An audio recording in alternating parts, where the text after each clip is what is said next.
Hey everybody, it's Norm from Tested. And it's Jeremy from Tested. And welcome to a very special edition of Projections because we are here in San Jose for Oculus Connect 6. This is day one, and we're going to recap some of the announcements that were made this morning at the keynote, some of the demos that we did, an interview we did, but we didn't see everything yet, so we're going to perhaps have another episode later in the week to cover everything that we'll have tomorrow. Sounds good. The big announcements, no new hardware this year. Well, that's not true, Norm. There was a cable announced. Yes. No new headset hardware, which is interesting. No new Rift, no new Quest, because that all came out this year. That's right. But a lot of features announced, so we're going to kick it off with that cable. Oculus Link is what they're calling it. It's a way to plug your gaming PC into the Oculus Quest via a USB-C cable, then to render desktop games and let you play it on the Quest. Great. So basically, you have a Rift S inside your Quest now. All you need is that cable. And in fact, the cable probably is going to be even thinner than the one on the Rift S. Yeah, so and why would you buy a Rift S, Norman? Well, the Rift S has, first of all, higher refresh rates, 80 hertz versus 72 hertz. 8 extra hertz. The Quest, as well as RGB subpixels on that LCD. I know you like that. Some people prefer the darkness of the Quest display. And there's also that extra camera on the top, so slightly wider, tracking volume. Yes. I know. Still, this does seem a little bit strange. I wondered, did they always have this in mind? Did they always know Link was coming? If so, why not just wait and release this later and not do the Rift S? I mean, there's no reason I would buy a Rift S at this point, and I have a hard time imagining anyone else would. It's very puzzling indeed, because now the Quest can do, coming later this year, can do then free mobile play, tetherless play, or get graphics off of the PC. Now, the graphics of the PC are going to be encoded on the PC side. The cable over USB-C is not a video cable. It's not DisplayPort. It's data. Yeah. And it's being encoded. And power. It's being encoded at a resolution that's going to be close to the Rift S at also 72 hertz. No, that's true. So you get a technically cleaner image probably on Rift S than you will on Quest. And the latency, maybe slightly more on the Quest. We had a chance to actually use the Link for just a little bit. The cable is interesting because the cable they're going to be selling is going to be USB-C to USB-C. It is 5 meters long. It does have power, like you said, so you can charge the Quest headset, but it also uses a fiber optic line for the data to minimize that latency and to get it to be that 15 feet. The USB-C spec does not allow for more than a meter or so because of that throughput. Yeah. Right. So it will support, if you want the USB Type A connector to USB-C, you can do that. The cable that you got with the Quest will not work because that's USB 2, not USB 3.0. They're going to sell their own cable. It's not going to be available at launch, so you're going to have to use third-party cables. I'm curious if we'll be able to find a 5-meter cable. I'm not even sure about that. I really hope that cable they're making is going to be the new pack-in cable for Quest going forward. Yeah, maybe. Why not? Again, using the demo, we wanted to test for latency and image quality. First of all, I didn't notice any compression in the demo. Now it is a video, so it is being encoded. It's sent over the cable and decoded on the headset. I too did not notice any compression artifacts. I was more concerned about latency though, because I've played with virtual desktop. I've not used ALVR, but I understand it's the similar kind of experience. You've done the wireless streaming. That is wireless streaming. It's what I kind of assumed Oculus was working on because they've been cagey about it, but they've hinted that Rift support on Quest might be something they're looking at. I thought it'd be wireless. The cable, though, I think is a really smart solution because I did not enjoy the virtual desktop experience. Whereas the latency is amazingly low, it's still not low enough to keep me from feeling a little bit nauseous when I turn my head. Just those few milliseconds of latency between motion and photons make me a little queasy. And that was on the wireless. And I did not get that with the wired experience using Link. Yeah, it seemed pretty seamless. If you put on the Quest and told someone this was running locally, I would have believed that, except for the fact that we were in Asgard's Wrath and the graphics looked great, and Stormland and the graphics looked great. Something I did notice though, is that when I move my head really quickly, especially vertically up and down, because the motion of the Quest, the tracking is still being done on the Quest. It's sending that positional data to your computer and then sending the video file compressed back to you. I felt like there was latency there where it wasn't catching up to the rendering. I could see the edges of the render box, where I'd see the line and then the black above it if I move up really quickly, and then it would catch up. I feel like you saw time warp artifacts. Because they're just running time warp locally on the headset still, which is going to be great because that's going to reduce motion sickness even further because that's as real time as ever. And so that might have been what you've seen, and then you see the images catch up. I'm not sure. In any case, it didn't make you feel nauseous to see that. Didn't make me feel nauseous. That was just a visual artifact. Yeah, and it did look good under that OLED screen, under that resolution. Again, it's not going to be rendering the video at the native resolution of the Oculus Quest. It's going to be rendering closer to a resolution of the Rift S, is what they said. They haven't locked down that specific just yet, but in the minutes we had it, they did say in the Oculus debug tool you'll be able to tweak some of the settings that they're doing. Yeah. So you'll for be able oversampling. Right, exactly. So that'll be a good thing. Yeah, because there's render resolution as opposed to display resolution as well. So that's Oculus Link, one of the big 3 announcements. The second one, hand tracking. We haven't tried this yet. Tomorrow, hopefully. But this is interesting. This is interesting to me just from a purely computational standpoint. Like, how do they have the cycles to spare on hand tracking? I know. They're already doing world tracking, and that's a lot. Yeah. To add in 10 digits of hand tracking and do pretty good occlusion tracking and, doing whatever magic it is, that's impressive. And I look forward to using it, and I look forward to seeing how it's implemented by games and developers. They said games is something they're definitely looking at, not just the social stuff, but they showed a little bit of footage of the skeletal modeling. So they are doing that kind of predictive skeletal modeling based on the training of the hands. From what we've heard of people who've used it, there are some poses that it's just not good at, like fists don't it's close not fully completely. baked yet. Of course. We saw some examples on screen that looked pretty compelling. Yeah, but it's gonna be a big thing, and it's Quest only. Right. You mean not Rift S? It's not Rift S. Right. Well, I clearly, like every executive that was on stage today, Quest, rah, rah, and I don't blame them because it's a game changer. But Rift S was maybe mentioned once or twice, and not in any great light. The hand tracking also looks like it's going to make use of not just the lower cameras on the Quest, but also the upper cameras as well. So you'll be able to do hand tracking. Yeah, I wonder how big the field of view is for that. I wonder how big the tracking volume is. Right. Because it doesn't have the active LEDs that the touch controllers have to maintain, a connection. Yeah. So hopefully we're getting that demo tomorrow. And then the third thing that was announced in terms of Quest is Horizons. Actually, for Oculus in general, this Horizons Oasis, Second Life, Metaverse. Pump your brakes there, Oasis. I know. I mean, that's the dream. Yeah. That would be great. But it is a metaverse, right? It is the Facebook social network in virtual reality that we've been wondering where this has been the whole time. Yeah, so I actually got a chance to do the Horizon demo. I'm already mixing them up. Sorry, Jeremy. You're welcome, Ernie Klein. Yeah, and I got to chat with some of the team. We unfortunately could not record that interview, but I want to relay that experience to you now. I haven't seen it. Yes. So the idea, it's a very cartoonish world. In fact, it was more cartoonish than any of the other avatar systems that they've developed before because it runs on Quest. It does run on Rift as well. They've been working on this for just a year. Okay. I thought much longer. So it's in fact very impressive what they've been able to churn out. Okay. How many players in one server? They wouldn't say. They wouldn't say how many players. They wouldn't say how the instances would work, how networking would work. Can I create my own private spaces? They wouldn't say. Okay. They would definitely want groups to be able to generate, communities. I got that. I got there was a big user-generated content play as well. This sounds a little bit like Rec Room, to be honest with you. It does sound a lot like Rec Room. They had high fives, fist bumps, and everything. Although those didn't activate teams or groups. Because there are games you can all go and play together too. Did you play some of those games? I did. So there are 3 different experiences, all launched from the Skyway Hub.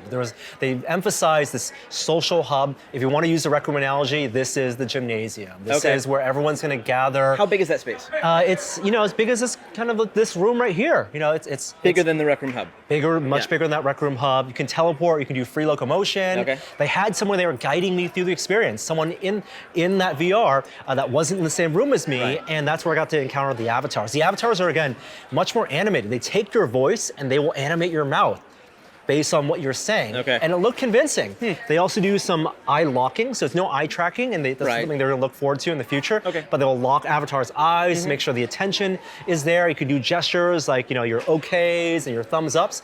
And your face will actually change based on whether you do thumbs ups and thumbs downs. They'll frowny modify, faces? Yeah, frowny faces if you do thumbs down. They're contextual aware gestures to change your expressiveness. They're really emphasizing expressiveness. Right. Can I jump from this environment into a game, like Yes. Beat Saber. Yeah, so the deep linking stuff they talked about in the keynote, that's Yeah. all going to be built in. I could really see Horizon, if this pays off, being maybe a replacement for the Oculus Home, which right now is more of a solo experience. On Rift. On Rift. Which, they're constantly trying to send you to this space, and I just want to be at a menu. But if it is my menu, like if I can then treat that as a social space and say, hey, do you want to go play Asgard's Wrath? Exactly. I guess we're probably playing Stormland. Then we'll go to that console together and then somehow activate it together. And you can do it offline or online, and you have deep linking. I want to jump right into the map that you're in. That's what they want people to do. They want to make this that social hub. Now, in that Skyway hub, there were these pods that let you teleport to the different user-created stuff. Yeah. 2 of them in this demo were actually created in Horizon, and while they didn't give me access to the user-created tools, they gave me a sense of how complex these worlds could be. One was a robot boxing game, so you walked into this open, like futuristic, almost Tron-like area where I would teleport from a lower level to a higher level to a walkway. Yeah. I would then get to the battle area, put my hands inside these giant gloves, and then a robot in front of me would animate, and I would be able to puppet the robot and do a little bit of boxing. So are you implying that a user could make that? That's what they said. A user not only could generate the models for that world, which you do with primitives and colors, and you do much like... All in game. All in game, all in world, but you could also do the scripting. You could add physics properties, give this weight, give it no weight, make it an umbrella that floats, make it, give it a hitbox. But you're talking about mapping the movement of other objects to your controllers. Yes, and in fact, puppeting is gonna be a big part of it. You can create animated objects by puppeting them in Horizon and then say, that is a character I created that will just animate based on what I puppeted and based on the audio. But you can't import things yet, and they said that... You mean from Blender or something like that? Not only that from that, but you know how in Facebook Spaces or Big Screen, you have your web browser, and the idea is that you bring objects and assets from the outside world into that. That's not the primary function of Horizon. The primary function of Horizon is to generate the content within that world. Although one of the demos I did, which was this flying game, like a airplane flight. That looks third person? That is third person. You can't play first person? You can, not that I could tell. You're holding the airplane, you're invisible, and then you do a little bit of flying game. Kind of like the Zortex mini game in the lab. Oh, I thought it was third person flying. Oh, no. You're holding it like a paper airplane and pressing the fire button. That was created in Unity and then imported in. And so you will be able to, game developers will be able to make these experiences on the desktop and then import them into Horizons, in addition to the user-created stuff. Closed beta launching early next year. I understand early is up for grabs. I mean, who knows what that means? It sounds like there were some team members on the show floor who were on the Horizon team who were a little worried about the word early, right? So who knows? Maybe we'll see it, early spring. Maybe who knows what? But in any case, it'll be closed beta at first.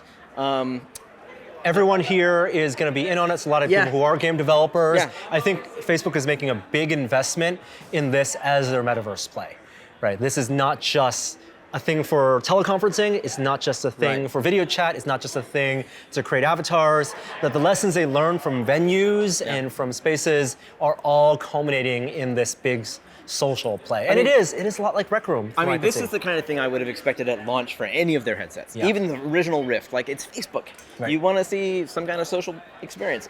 Makes sense to me. And I'm glad to see this happening regardless, and I'll be curious to see what it looks like. I think they're definitely cognizant of IP, and it's not going to be VR chat where people can bring in Spider-Man, and Batman. So customization, that's to be determined. I think they're focused on the faces. Got it. For sure. Other minor things announced today, they're bringing Pass-Through Plus to Oculus Quest. Well, yes. At first, you won't be able to actually use it on demand, which is a little strange, but I do like the pass-through plus on Rift S. That's the perspective correct video pass-through, so that if you look around the world, things are where they should be.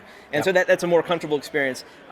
You just won't be able to tap it on and off, oddly. Maybe, I don't know, who knows why, but that's coming later. And thankfully, we did see some future-looking products. They said they are working on an AR product.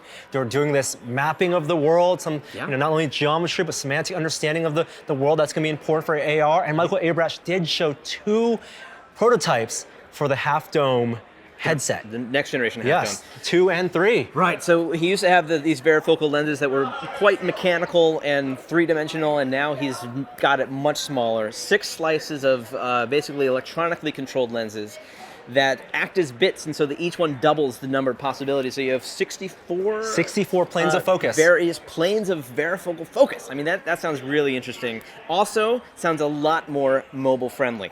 Yeah, that's the thing. And I think that's a big theme for this conference is they are going mobile all the way, which was a big concern for us because we're desktop VR gamers. I mean, I know how important Quest is for VR as a whole, but I want to see more desktop AAA games. Yeah, I feel like Link gives them license to do that. It's true. You know, I mean, Rift S was kind of a question mark for me, given how successful I expected Quest to be and has been.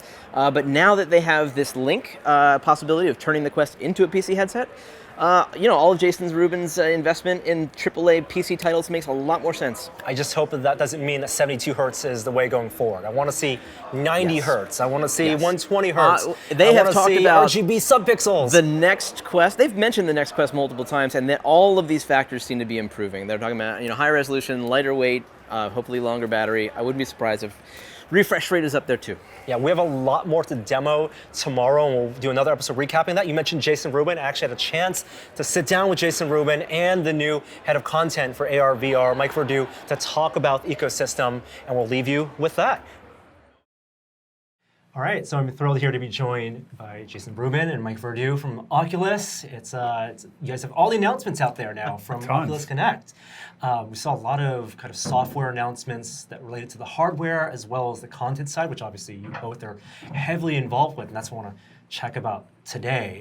Quest has been out for 6 months now, is that right? A little more than 4 months, yeah. Oh, yeah, well, it feels like there's a lot out there, right? And we heard on stage that there's a lot more content coming. What's the state of the Quest store as you see it now? What can people expect end of this year and into next year? Right, you want to take that, Mike? So there are a lot of titles on the store already. And as I mentioned during the keynote, there's another 100 coming between now and the end of the year. So there's a ton of great games and other products on the store, and been really focused on making sure that consumers have a great experience when they come to VR, and all indications are, you know, it's going pretty well. It's also worth saying that we have a bunch of titles coming from Go. If you happen to love them on Go or want to experience something from Go, we have them now coming to Quest, as well as the Oculus Link cable, which will allow you to play PC titles, some of which have not been ported and may never be ported due to the technical limitations of the hardware. If you have a PC, you can plug it into your Quest with a USB-C cable, and now all of a sudden you've got the Rift library. So huge amount of titles available to the Quest. A veritable explosion of great content. Right, and with all that content, you would hope that the users aren't confused, whether they're experienced gamers or new users, because right now you have two stores essentially. Or you have a mobile store and a desktop store. How do you think of that platform being integrated? How do users know that there's cross-buy on some things but not on other things? What is that going forward? Well, cross-buy, we're very clear. If you go into the store and you're looking at a piece of software, it's going to say cross-buy enabled, cross-buy not enabled. It's up to the developer whether they do it. There are good reasons to do it or not to do it, but it should be clear to the consumer before they buy. The best way to think of the Oculus Link cable is you're turning your Quest into a Rift when you plug it in. So if you've plugged it in, you're now in the Rift store, you're using Rift hardware on PC, or Rift software hardware. Mm-hmm. It's effectively a Rift. When you take the plug out, you're a Quest. So one piece of hardware, both stores, but a very clear differentiation between when you're in one or the other. And is there a big differentiation between the experiences of Rift S and using the Rift content on a Quest with Link? Because a lot of people who may have just bought a Rift S recently, they're saying, why did I buy this? Is that going to continue to be supported? Obviously, different frame rates, different type of display, but what does that mean for Rift S going forward? You want me? Yeah, it's it's a choice the consumer can make now which one of those two devices they buy. There's an extra camera, so you get better tracking volume when you have a Rift S. Some people will care greatly about that. Some people won't care as much about that. There is difference in the screens. There is different in the ability, in the Halo strap versus non-Halo strap. They're two different devices. Obviously, one allows portability. The other is always tethered. It's really optionality for the customer. I don't think there's any reason to regret you have a Rift S. It's an amazing device. And like I said, with the extra camera and the screens and everything, it really does perform incredibly well on PC. Going forward, consumers are going to have to decide what they want to do. Do you still think of it internally as Rift S is the best PC experience, and Quest is just another way to do that? Or do you go forward and all the games come out next year, like Medal of Honor? Do you think that people will play that maybe primarily on Quest with a Link? I think we're going to let consumers decide that. If consumers buy a lot more Quests because they like the fact that it has portability, the Medal of Honor will be played mostly on Quest, assuming PC ownership, right? Mm-hmm. If, on the other hand, people decide the extra camera, the screens, whatever is what's more important to them, then they'll be playing more on Rift S. It's really up to the consumer. Like, we've given them two options. A year from now or a year and a half from now, we can come back and sit down and say this was the answer. But we don't want to predetermine what the consumer does. We just want to give them the choice. But in terms of supporting content and working with developers to make content, do you then put more focus on things that are on PC because you know can run on Quest, or is there more resource putting things that run locally on hardware? It's important to remember that not everyone has a gaming PC, and the Quest is a device that you can take anywhere, play anywhere, and you know, the success that we're seeing with the Quest and the fact that we can't even keep up with demand is an indication we're bringing a whole bunch of new people into VR. So the Quest ecosystem is robust and will grow, and there are a lot of great games on PC too. But yeah, it's not kind of a question of cannibalization. I think they can very easily live together. In terms of Oculus Studios support, we're seeing the kind of the culmination of a lot of these AAA games with Stormland, with Asgard's Wrath, Lone Echo 2, and Medal of Honor coming next year. That's really great for people who have invested in gaming PCs and invested in high-end VR. What is the next phase of that? So, Medal of Honor is clearly the harbinger of things to come.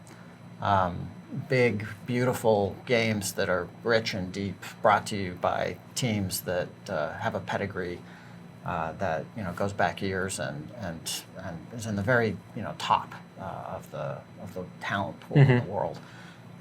So I think you'll see more like that going forward, but that doesn't mean that other developers aren't creating magnificent experiences as well. Asgard's Wrath's phenomenal. Like that game is not just a labor of love on the part of the team, but if you play it, it's gorgeous. It's absolutely gorgeous. And the full body IK system makes you feel like you're actually in a character.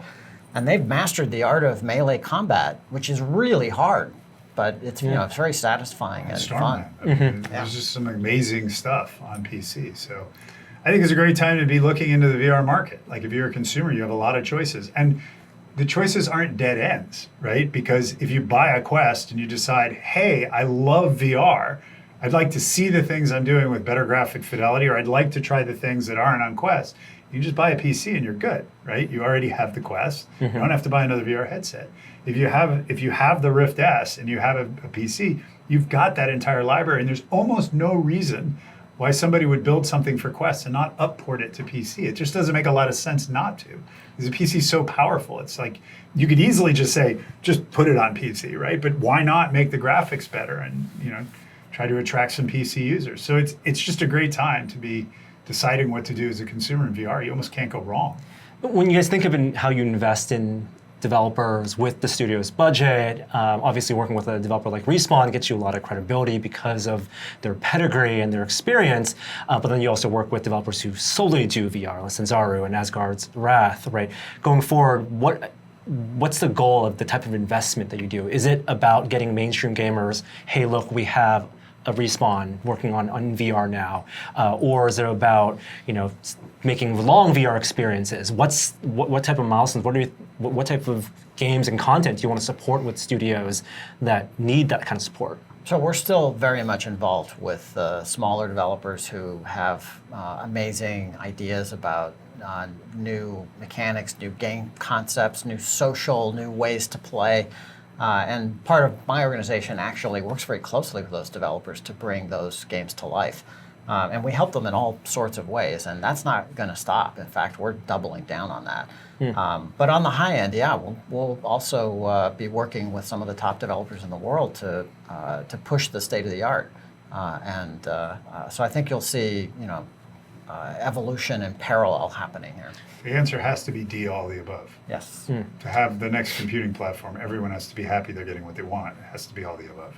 Right, and I guess it goes to the question of like what type of adoption you're looking for. Is it PC gamers? Is it console Yes. gamers? Yes. Right. Or is it people who have VR already Yes. who just want to spend more money in VR, more Yes. time in VR? In the long run, we want everyone in VR, and businesses as well, and education, and everything else. We want everything in VR. Yes. Yeah.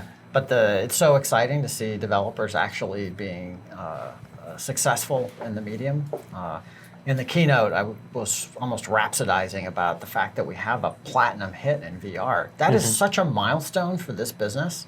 Yeah. Like 1 million units, that's a lot. Like that's very respectable by any standard. Absolutely. Beat Saber with 1 million units at like $20. That's not And that's insignificant. the only announced platinum title. And they announced platinum a while ago. So we're not saying there's only one and we just hit it. We're just saying it's public, so we can say it. But then at the same time, when you talk about 100 million in revenue across all of VR, both on Rift and Quest, it means that a large chunk of that is in one game. Isn't the goal to kind of have it distributed across different experiences and different platforms? Well, remember, it isn't 1 million on our platform alone. So that includes PSVR, it includes Steam, it includes other places. So the math you're using is a little bit off, but we do want widespread adoption, and we do want things spread amongst developers. Having said that, almost no platform that I know of ever trends to even.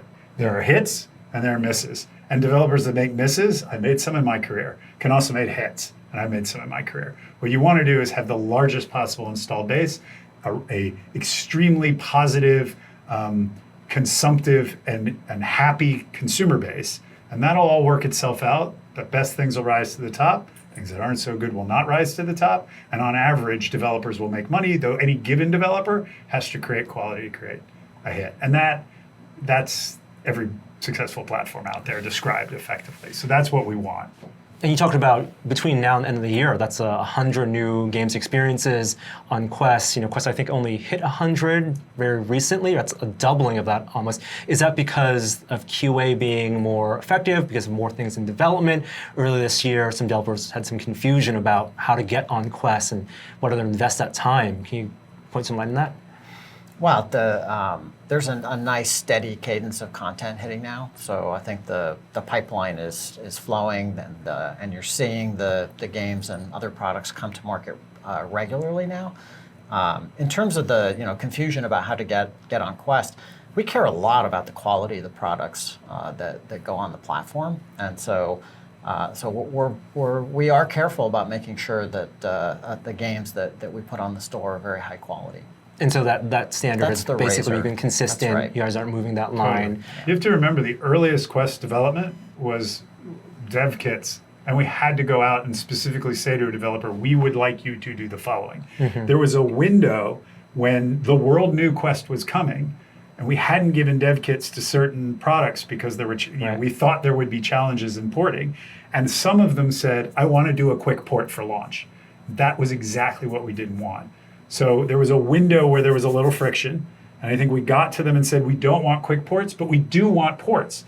And so if you do the right product for us, hey, awesome. And now we're catching up with that backlog. They're doing the better ports, and we're going to be bringing out a lot of software. Hitting its stride. Exactly. Yeah. But look at the quality of the products that are hitting the store now. I mean, it's really cool. Yeah, absolutely. I mean, I remember you saying that when Gear launched, you had 2 months to create a whole launch lineup for Gear. And with Quest, it's definitely a little longer than that, but it's still an onboarding time to get developers. Always shorter than we want, but it was certainly better with Quest than it has been in the past. And like I said, developers are getting an opportunity now to deliver quality products, and they're doing it. They're doing it. Something that I heard on stage is the promise that what you develop on Quest now will go forward into future versions of Quest. Why is that a thing that needs to be messaged to developers? Are you feeling that developers are always looking to the next thing and afraid to put out product now because they're looking at Quest 2 or whatever it might be beyond? Well, I think they want to feel that the investments they're making have longevity, and that we're committed to the product line, and that a thing that's made now can be purchased on the store in the future with assurances that it will work. And I think that's actually really cool. It's not just a cool promise for developers, it's great for consumers as well. You're seeing that with Go. We're saying the best stuff on Go. Go turned out to be mostly a media device. That's what people are doing with it. But some good games were made for it. So let's give you legs on a game device.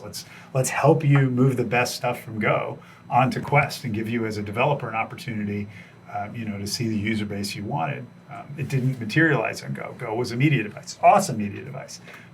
Just let's help you get your game where it's best suited. How are those 50 plus titles, is that chosen for Go, and why just that? Is it, again, the QA process and kind of putting it into the mindset of the Quest store? Yeah, mostly looking at the titles. We have metrics. We know how well they've sold, and we're saying these are the ones that consumers really identified with. These are the ones they haven't. And we're also, we're allowing people who have already bought the title to bring it over. So a lot of this was, if you decide you want to go from Go to Quest, your software comes with you. So obviously the biggest hits are the ones that matter the most to bring over, because you say, okay, these are the things I'm still playing. I can bring them, they're there day one, and I can move along. That's a 3DOF solution, of course, for Go, and a lot of people use that in a 3DOF way. Is there a way to then bring that type of Quest where you can play dark mode? I know people have kind of requested that. Is that something you're looking at? I'm not sure what you mean by dark mode. You can play it in the dark and just get the 3DOF as opposed to 6DOF. I can't answer that one, whether or not it would work in the dark, because they're 3 degree of freedom titles and it's not needing, don't know. Good question. Hadn't heard that one before. Probably something we should look into. They are 3 degree of freedom titles. A lot of them were designed with 3 degrees of freedom in mind, specifically, to take advantage of that or to get around the hindrance of that. Asking them to port to 6 degrees of freedom, we've done in a lot of cases, but there are cases where it just doesn't make sense for the design of the product. Those are the ones that are coming over. I don't know if they'll work in the dark. That's actually a good question. Something that we also saw announced today, really exciting, the hand tracking stuff, right? Coming early next year, clearly in development for a long time. How do you think in terms of content for that? And is that something that Studios is going to invest in, not just from an interface perspective, but actually experiences in games? Well, I think what you're seeing us do is put that capability into the hands of developers to see what kind of cool stuff they come up with. And I'm pretty excited to see. Like, we've certainly done some work internally on use cases and have some cool demos, but ultimately the creative firepower is going to come from the development community. So we're pretty excited to see what the developers come up with, actually. And will you be working along with the developers in terms of kind of funding and support in the same way Studios has? Yeah. Okay. It's also worth saying that peripherals are awesome because they add new functionality, but they're also dangerous because they split the market. Sure. In the case of hands, we have I think maybe unique opportunity to add a peripheral that the vast majority of human beings already own. And so we can add hands, and you always have that peripheral. It doesn't cost more in the box. It doesn't change anything except for adding that input, but we are not at the same time thinking, now we get to get rid of touch. Touch is awesome. And there are a lot of things you need a controller to do. And so you're not looking at touch's sunset. You're simply looking at a peripheral that we can guarantee the vast majority of human beings have the day that they get the opportunity to use it. And even a mix peripheral. Totally. And remember the promise about forward compatibility. Some developer somewhere will have a one-touch, one-hand game. Great. But with forward compatibility as a goal, then I think you can look forward to touch. Touches around, yeah. Awesome. For a while. Lots of cool stuff to look forward to. Thank you both so much It's for your time. amazing how you can update something like the Quest without adding hardware. All of a sudden it has this new feature, a new functionality. It's amazing. It's awesome. All right. Thank you. Thank you.